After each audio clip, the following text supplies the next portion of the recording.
Tepat tahun 1995. Sebut saja di sini namanya Pak Sanusi. Di tahun itu, masalah ekonomi menjadi faktor yang menentukan pola pikir atau sudut pandang tentang kehidupan bagi setiap orang. Banyak orang yang tak bisa berpikir panjang sampai akhirnya terjerumus ke sebuah lembah kesesatan karena dukungan keadaan. Nah, pada tahun 1999, di ibu kota, ada demo besar-besaran. Saat penurunan era baru ke era demokrasi, Pak Sanusi saat itu berada di Jakarta. Beliau merintis usaha di sana. Namun karena adanya demo itu, usaha yang ia miliki kacau balau. Hampir setiap ruko yang dia punya hancur tanpa sisa. Sebuah ujian berat bagi Pak Sanusi yang membuat dia harus merelakan kalau usahanya itu benar-benar hancur tanpa sisa. Beliau masih bersyukur. Alhamdulillahnya, dia masih diberikan keselamatan dari amukan demo yang begitu luar biasa. Mau tak mau, Pak Sanusi dan keluarganya harus kembali ke kampung halaman tanpa sedikit pun uang ia bawa. Ketika sampai di kampung halaman, Pak Sanusi benar-benar terpuruk. Aset-aset yang dimilikinya itu berada di ruko, tapi tak satu pun yang dapat ia bawa.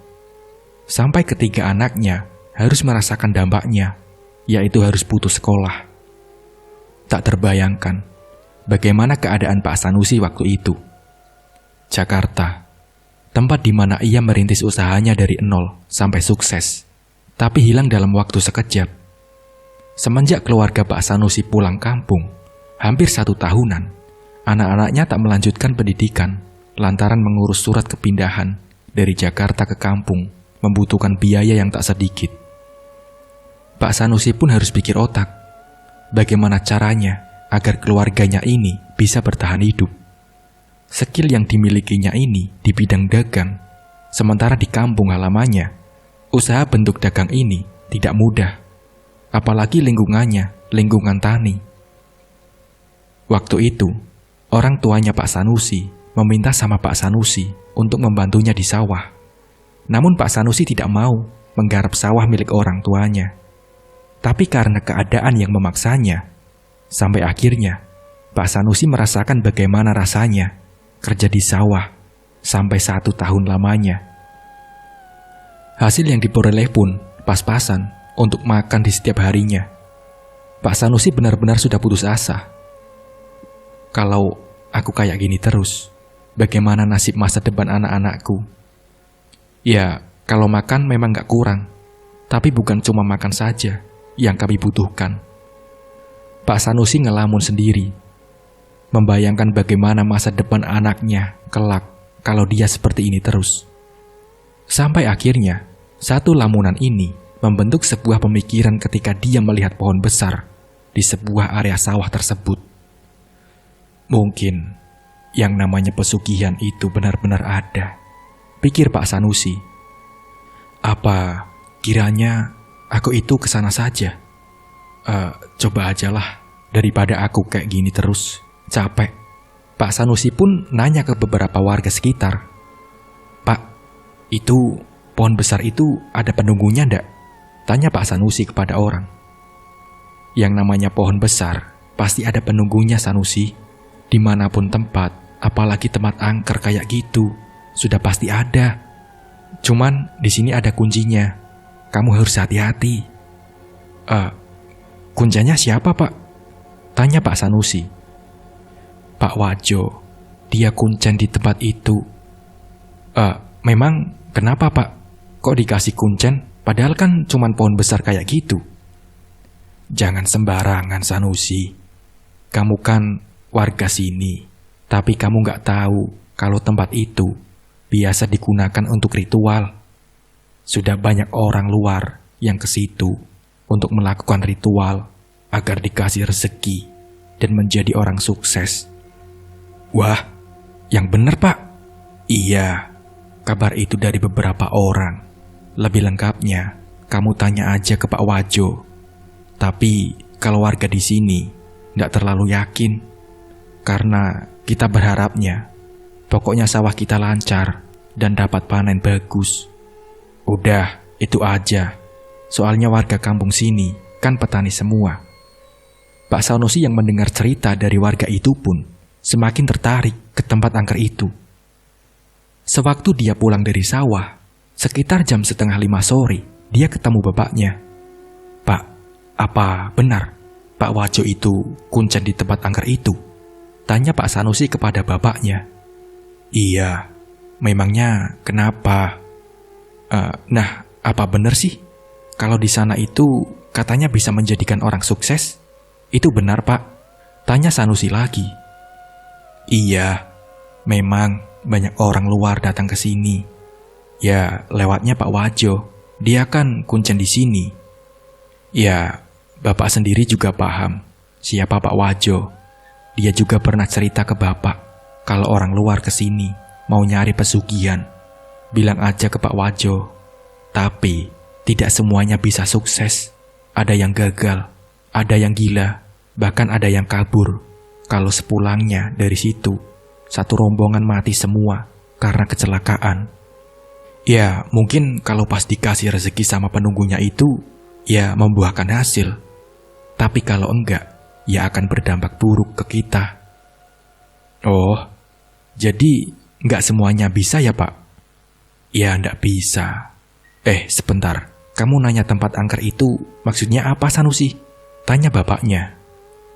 "Iya, Pak. Iya, tadi saya sempat ngobrol sama teman-teman di sawah. Terus saya ngelamun ngelihat tempat itu. Kok tempatnya angker banget?" "Iya, di sana memang angker. Jangan sekali-kali ya kamu ke sana." "Iya, Pak," jawab Sanusi. Walaupun sudah diperingati sama bapaknya untuk jangan sekali-kali ke sana, Pak Sanusi pun ngeyel. Pak Sanusi memang sudah ada niatan mau ke tempat angker itu. Tanpa sepengetahuan dari bapaknya, Pak Sanusi ketemu sama Pak Wajo. "Pak, saya Sanusi, anaknya Pak Wardi." "Oh, kamu Sanusi. Gimana kabarnya di kota?" kata Pak Wajo. Sudah hancur, Pak." "Loh, hancur gimana?" tanya Pak Wajo. "Iya, kemarin Bapak kan tahu. Setahun yang lalu ada demo besar-besaran. Ruko saya terbakar, Pak. Habis semua." "Aduh leh, yang sabar ya. Terus, ini ngomong-ngomong ada apa? Tumben-tumbennya kamu kesini. Kamu udah lama pulang, tapi baru mampir ke rumah Simbah. Ada apa ya?" kata Pak Wajo. Gini Mbah, saya memang jarang keluar Mbah. Udah putus asa saya, benar-benar pusing. Keadaan saya sekarang kan gini, anak saya pun sudah tak melanjutkan sekolah Mbah. Belum lagi kebutuhan semakin banyak. Saya kesini, mau ngomong serius sama Mbah. Apa benar sih Mbah, di sini ada tempat keramat yang bisa mendatangkan kekayaan? Tanya Pak Sanusi kepada Pak Wajo. Iya benar, Mbah sendiri juru kuncinya. Kira-kira kalau saya yang ke situ bisa sukses gak ya Mbah? Tanya Pak Sanusi. Ya tergantung, tujuanmu itu apa? Oh, ya syukur-syukur saya dapat rezeki Mbah. Saya kepingin merubah nasib Mbah. Masa saya harus jadi petani terus? Kasihan anak-anakku tak bisa melanjutkan sekolahnya. Gimana nanti masa depan anak saya Mbah? Makanya saya kesini. Ya syukur-syukur saya dapat petunjuk dari tempat itu. Ya udah, gini saja. Kalau kamu pengen dapat petunjuk, nanti Simbah kasih tahu caranya untuk bisa ke sana. Jawab Mbah Wajo. Beneran Mbah? Mau dikasih tahu? Iya. Tapi sebelumnya bapak kamu tahu nggak? Soalnya Mbah takut sama bapak kamu. Takut kenapa Mbah? Tanya Sanusi. Ya, kamu kan tahu bapak kamu itu kayak gimana orangnya. Kalau dia nggak suka ya nggak suka. Orangnya tuh keras. Terus terang Mbah, saya kesini nggak diketahui bapak saya. Jawab Pak Sanusi. Nah, terus kalau nanti bapakmu tahu gimana? Tanya Mbah Wajo. Ya, pokoknya Simbah saja yang tahu. Jadi gimana caranya Mbah biar bapak nggak tahu? Ya udah. Tapi rahasia ya, kata Mbah Wajo. Iya Mbah, saya jaga rahasia ini, jawab Pak Sanusi. Kamu lahirnya hari apa? Istri kamu lahirnya hari apa? Pak Sanusi pun ditanya, dijelaskan dan dihitung dengan hitungan Jawa. Menurut hitungan, kamu bisa masuk ke tempat keramat itu di malam Jumat Legi. Malam Jumat, Bah? Iya, dan jamnya itu jam 11 malam. Ndak kurang, ndak lebih. Pokoknya jam 11 kamu sudah duduk di situ. Tapi sebelum kamu duduk, ada tata caranya. Tapi sebelum itu, kamu ngomong dulu sama istrimu. Kalau kamu sudah dapat izin, nanti baru Mbah kasih tahu tata caranya. Iya Mbah. Kalau gitu, saya permisi dulu ya Mbah. Nanti saya kesini lagi. Mbah Wajo pun hanya menganggukkan kepalanya. Saat pulang ke rumah, Pak Sanusi papasan dengan bapaknya. Kamu dari mana Sanusi? Jam segini baru pulang? Tanya bapaknya. Nyari-nyari kerjaan Pak. Daripada saya sehari-hari jadi petani kayak gini. Pinggangnya nggak kuat Pak. Seumur-umur Bapak kan tahu, aku nggak suka jadi petani. Kalau nggak terpaksa, saya nggak bakalan mau Pak. Sanusi, dengar ya. Jadi petani itu senang berkah. Beras ada, hasil panen bagus ya alhamdulillah. Kita tidak kurang makan. Ya nggak kurang memang. Tapi Bapak ingat nggak, saya dulu kayak gimana? Saya sekolah cuman SMP, terus saya jadi kuli di Jakarta Pak. Sampai ketika saya mau nikah, saya suruh nyari uang sendiri. Saya tidak mau sengsara lagi Pak. Nah terus, kamu maunya apa? Tanya Bapak Sanusi. Ya, makanya saya keluar, nyari informasi, barangkali ada pekerjaan Pak. Syukur-syukur di kota atau di mana? Jawab Sanusi. Ya udah, terserah kamu saja. Yang penting, Bapak sudah ngingetin kamu. Pokoknya jangan yang aneh-aneh. Iya Pak, siap, jawab Pak Sanusi. Mungkin, pikirannya Pak Sanusi waktu itu, bapaknya seperti sudah punya firasat, kalau ia mau datengin tempat keramat itu. Karena kata-kata yang keluar itu menunjukkan kekhawatiran orang tua kepada anaknya. Setelah masuk ke dalam rumah, Pak Sanusi langsung menemui istrinya. Pak Sanusi pun langsung ngomong, Bu, kira-kira Ibu mau nggak kalau kita ngerubah nasib? Tanya Pak Sanusi kepada istrinya. Merubah nasib gimana Pak? Emang Bapak dari mana tadi? Tanya istrinya. Bu, Bapak itu coba nyari-nyari solusi. Ya, Bapak jujur saja, nggak sanggup jadi petani kayak gini Bu. Capek. Tiap hari nggak ada hasil yang memuaskan. Jujur aja Bu, Bapak nggak kuat kayak gini terus. Terus Bapak mau kerja apa? Tanya istrinya. Ya makanya Bu, Bapak mau nyari petunjuk, mau nyari solusi lewat Pak Wajo. Pak Wajo yang mana? Tetangga kita itu? Tanya istrinya. Iya, Ibu kira-kira mengizinkan nggak kalau misalkan Bapak minta tolong sama Pak Wajo? Tanya Pak Sanusi ke istrinya. Ya, kalau Ibu sih ngizinin aja. Yang penting baik untuk keluarga kita, Pak. Jawab istrinya. Ya sudah, Bu. Gini saja. Nanti, besok kalau pas Bapak ke sawah, Ibu temenin saya ke rumahnya Pak Wajo ya. Tanya Pak Sanusi ke istrinya. Iya Pak, iya. Jawab istrinya Pak Sanusi. Keesokan harinya, setelah dari sawah, Pak Sanusi dan istrinya pun ke tempat Mbah Wajo. Monggo, silakan masuk. Oh, ini istri kamu? Iya Mbah. Istri saya minta dijelasin tentang obrolan kita kemarin, Mbah. Jadi, begini Bu. Suamimu ini pingin dapat petunjuk agar hidup kedepannya itu lebih enak. Nah, untuk bisa mendapatkan petunjuk itu, suami kamu itu harus tirakat atau semedi. Apakah Ibu mengizinkan? Jadi, nanti kalau misalkan bertapa itu bisa mendapatkan petunjuk atau ilham yang bisa memberikan jalan kemudahan untuk suami kamu. Katanya, suami Ibu itu gak betah jadi petani, ingin merubah nasib. Kalau memang jodoh, rezekinya ya pasti bisa. Emang ini apaan sih Mbah? Semedi gimana? Kata istri Pak Sanusi kepada Mbah Wajo. Gini, saya jelasin dulu. Pak Sanusi itu mau tirakat di tempat yang dimana saya menjadi kuncinya.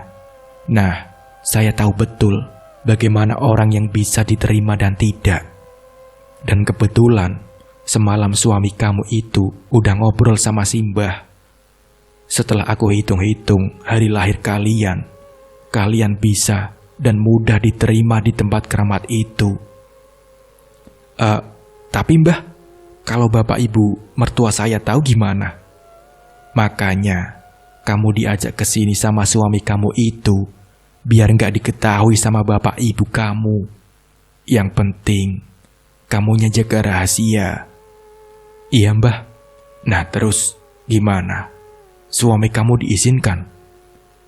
Ya, pokoknya yang baik buat keluarga nggak masalah Mbah, kata istrinya Pak Sanusi. Setelah mendapatkan izin dari istrinya Pak Sanusi, Mbah Wajo pun menjelaskan. Begini intinya, kalian kan sudah sepakat. Nanti pas Jumat Legi, seperti apa yang sudah Simbah jelaskan ke kamu datang itu jam 10 malam ke sini. Nanti semuanya Mbah jelaskan. Yang penting, kalian balik saja dulu. Jangan sampai bapak ibu kalian mengetahui kalau kalian dari sini. Karena bapak kamu itu tidak suka sama Simbah. Iya Mbah, baik. Kalau begitu, kami permisi Mbah. Mereka berdua pun balik. Singkat cerita, setelah beberapa hari, waktu yang ditunggu pun tiba.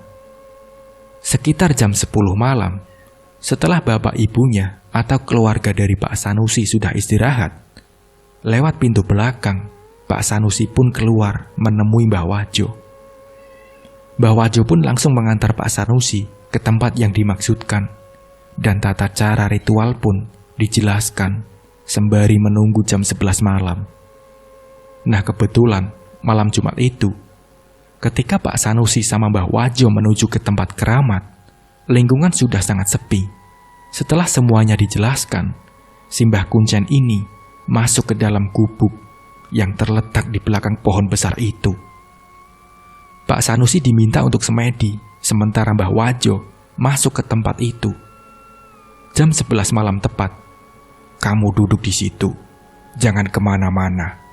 Nanti kamu akan ditemui oleh sosok yang akan membantu kamu. Apa yang dia minta, kamu turuti saja. Iya Mbah, baik. Suasana malam itu pun seketika mencekam. Duduk bersila, ditemani tiupan angin malam yang kian menusuk, membuat bulu kuduknya berdiri. Rasa takut yang mulai terasa, sebisa mungkin dihalaunya. Berawal dari tiupan angin, kini menjadi rintik-rintik hujan. Padahal langit terang benderang, cahaya rembulan pun menemaninya, tapi entah dari mana rintik-rintik hujan itu datang. Setelah kejadian yang agak aneh itu, disusul dengan suara-suara tawa, layaknya kuntilanak yang membuat Pak Sanusi waktu itu merasa ketakutan. Namun perkataan Mbah Wajo selalu diingat, jangan sampai kamu takut. Jika kamu takut, mendingan gak usah, kita balik saja. Pak Sanusi pun sudah bertekad akan merubah nasib keluarganya. Ketika mantra yang sudah diajarkan itu dibaca, Pak Sanusi melihat tempat keramat itu seperti bukan pohon besar yang ia lihat sebelumnya, tapi sebuah istana kerajaan. Pak Sanusi pun disuruh masuk, diantar sama 2 prajurit dengan pakaian kerajaan. Silahkan, Anda masuk, sudah ditunggu sang raja. 2 prajurit itu mengantar Pak Sanusi menghadap ke raja. Kamu kesini minta apa? Dan ada perlu apa Sanusi? Aku ingin mendapatkan petunjuk agar nasibku berubah. Aku ingin jadi orang sukses. Aku ingin menjadi orang yang kaya raya. Baiklah, tapi kamu harus serahkan anak ayam untukku. Maka kamu akan menjadi orang sukses dan kaya raya. Setelah sang raja mengucapkan itu, dua prajurit kerajaan kembali mengantar Pak Sanusi keluar. Setelah Pak Sanusi kembali duduk bersila dan membaca mantra, istana kerajaan tadi seketika menghilang. Tepat jam 12 dini hari, Mbah Wajo datang untuk menemui Pak Sanusi. Sudah ditemui sosok penunggu di situ kan? Apa yang dia minta?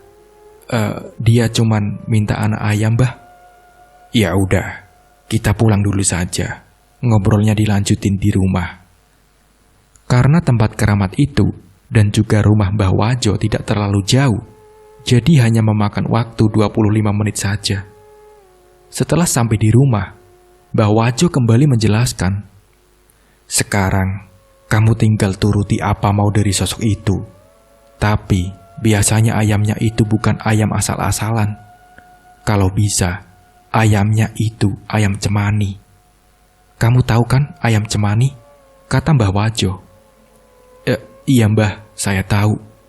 "Ya sudah, cari anak ayam yang belum pernah kawin. Yang belum pernah kawin berarti yang temanggang atau tanggung, jangan yang sudah dewasa. Mau jantan, mau betina, terserah.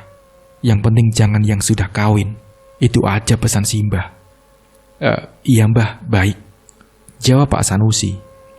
"Ya sudah, kamu pulang saja. Setelah kamu dapatkan ayam itu, tunggu Jumat Legi untuk menyerahkan ayam itu. Karena sudah ada hitungannya, tidak boleh asal-asalan." Setelah diminta pulang sama Mbah Wajo, Pak Sanusi pun sampai di rumah langsung menceritakan ke istrinya. "Bu, aku dapat petunjuk, Bu. Aku cuma diminta nyari ayam cemani hitam yang belum kawin." "Ah, ayam cemani? Kita nyarinya di mana, Pak?" kata istrinya Pak Sanusi. "Ya, kita cari saja, Bu. Yang penting kita usaha dulu," jawab Pak Sanusi. Jadi, istrinya Pak Sanusi itu tidak tahu apa-apa. Pokoknya, mengikuti apa yang dikatakan Pak Sanusi. Setelah beberapa hari Pak Sanusi melakukan ritual itu, sembari garap sawah, Pak Sanusi ke pasar nyari ayam cemani. Namun sudah hampir 3 minggu ini, tidak juga menemukan. Sampai Pak Sanusi meminta istrinya, "Bu, aku bantu nyari ayam, Bu. Bapak ini waktunya sudah gak ada, Bu. Kalau aku ketahuan sama bapak dan ibu kamu gimana? Ibu sajalah yang pergi ke pasar. Barangkali rezeki ibu bisa dapat ayam cemani itu," suruh Pak Sanusi ke istrinya. "Ya sudah, biar saya yang nanti cari. Bapak kerja saja di sawah." Jadi ada sekitar 4 minggu lebih, sepasang suami istri itu mencari ayam cemani. Sampai akhirnya, 1 bulan kurang 3 hari, anak ayam itu baru didapatkan dari salah satu pasar yang sangat jauh dari tempat tinggal Pak Sanusi dan juga istrinya. "Akhirnya nemu juga ya, Bu. Tapi nanti malam belum Jumat lagi, Bu. Kurang 3 hari lagi. Ini ayam mau taruh di mana ya, Bu? Soalnya, kalau misalkan ini ditaruh di rumah, nanti ketahuan bapak dan ibu, pasti jadi omelan. Bahkan bukan omelan lagi, Bu. Karena ayam ini kan ayam cemani, ayam yang jarang dipelihara oleh orang umum." Gimana ya, Bu? Mau dibawa kemana ayam ini, Bu?" tanya Pak Sanusi ke istrinya. "Kalau ditaruh di rumah Mbah Wajo gimana, Pak?" kata istri Pak Sanusi. "Ya udah, ayo kita ke sana sekarang," jawab Pak Sanusi. "Mbah, saya sudah dapatkan ayamnya. Saya titip ayamnya di sini saja ya, Mbah," kata Pak Sanusi ke Mbah Wajo. "Ya sudah, sini. Taruh saja di dalam rumah Simbah, biar tak rawat," jawab Mbah Wajo. Setelah tiba waktunya, sekitar jam 10.30 malam, di malam Jumat Legi, Pak Sanusi menemui Mbah Wajo dan langsung membawa ayam tersebut ke tempat keramat itu. Anak ayam itu diletakkan di bawah pohon besar. Tepat jam 11 malam, Pak Sanusi mulai membaca mantra. Istana kerajaan tak menampakkan wujudnya lagi. Namun, terdengar suara jeritan dan tangisan meminta tolong dari berbagai sudut. Suara itu membuat Pak Sanusi merasa ketakutan. tiba-tiba bayangan orang yang disiksa semakin jelas di hadapannya. Alam bawah sadarnya Pak Sanusi melihat banyaknya orang-orang tersiksa, dicambuk, ditarik, tanpa rasa belas kasih. Apa ini? Kenapa aku melihat seperti ini? Kata Pak Sanusi. Tapi tekad-nekatnya, Pak Sanusi masih tetap bulat. Dia tetap baca mantra, walaupun melihat banyaknya orang yang tersiksa dengan tangisan minta tolong, jeritan anak-anak, sama orang tua, semuanya itu disaksikan oleh Pak Sanusi. Setelah apa yang dilihat tadi, kedua prajurit ini kembali datang dan kerajaan itu mulai terlihat kembali. Sementara penampakan yang tadi Pak Sanusi lihat sudah menghilang. Pak Sanusi diminta masuk. Saat masuk itu, sang raja berkata, "Bukankah kamu sudah melihat itu semua? Siapapun yang akan menjadi pengikutku, jika orang itu membangkang, maka akan tersiksa." Aku tidak akan membangkang, Raja, kata Pak Sanusi. Bagus. Sekarang pulanglah, dan aku akan kabulkan semua permintaanmu dan potong anak ayam itu untukku. Iya, Raja, jawab Pak Sanusi. Dan dua prajurit itu pun mengantar Pak Sanusi untuk keluar. Saat dia keluar, Pak Sanusi segera memotong anak ayam itu. Mbah, tapi saya tidak bawa pisau. Bagaimana caranya menyembelih ayam ini? Tenang, Mbah sudah siapkan.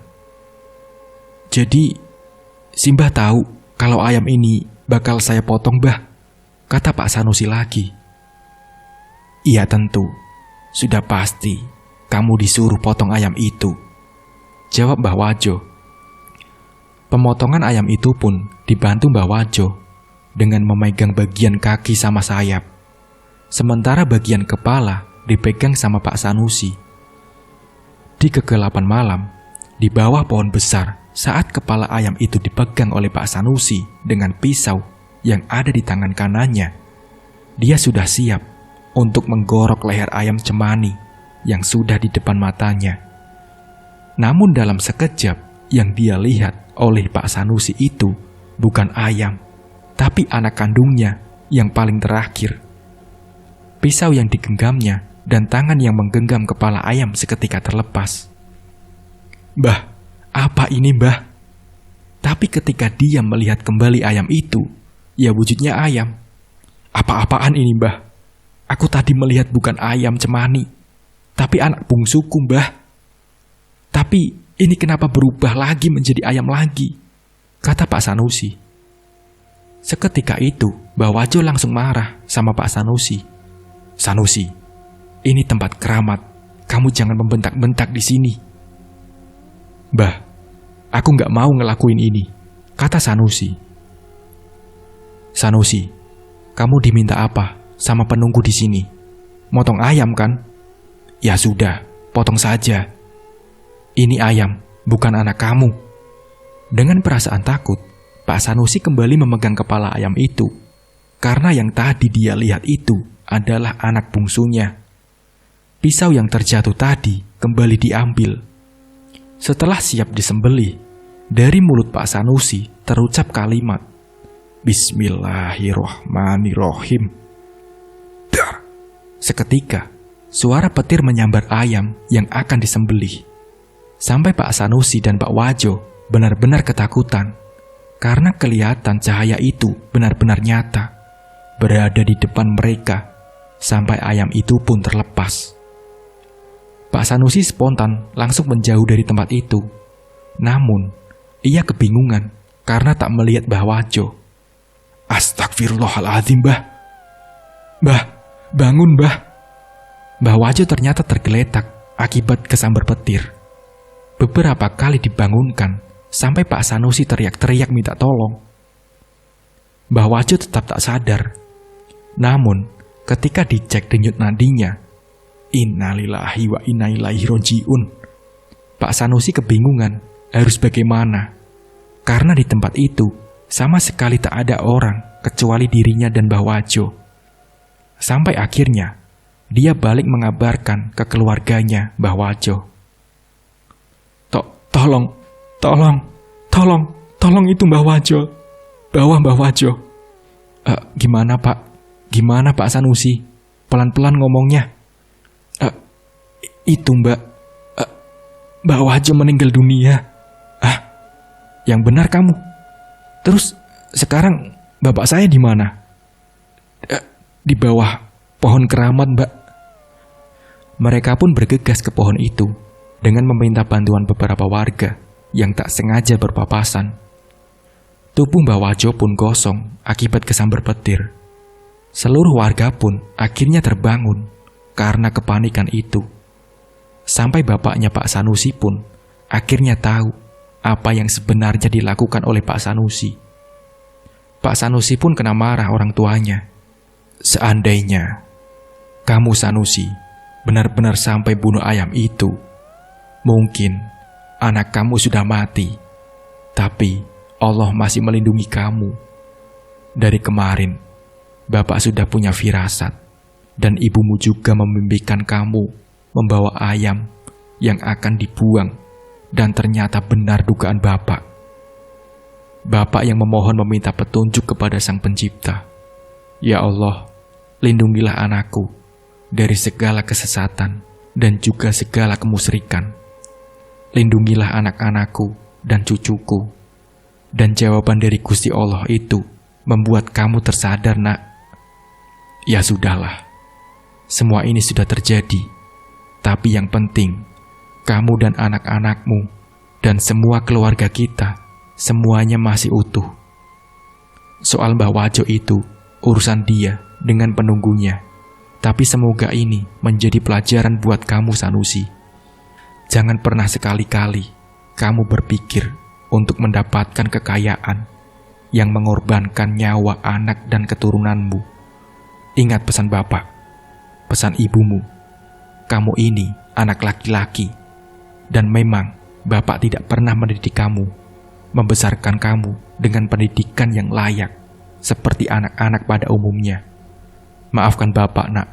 Dulu Bapak itu cuma buruh tani, yang alhamdulillah sekarang sudah punya sawah, dan sawah itu akan menjadi hak milik kamu. Kamu tinggal ngelola saja.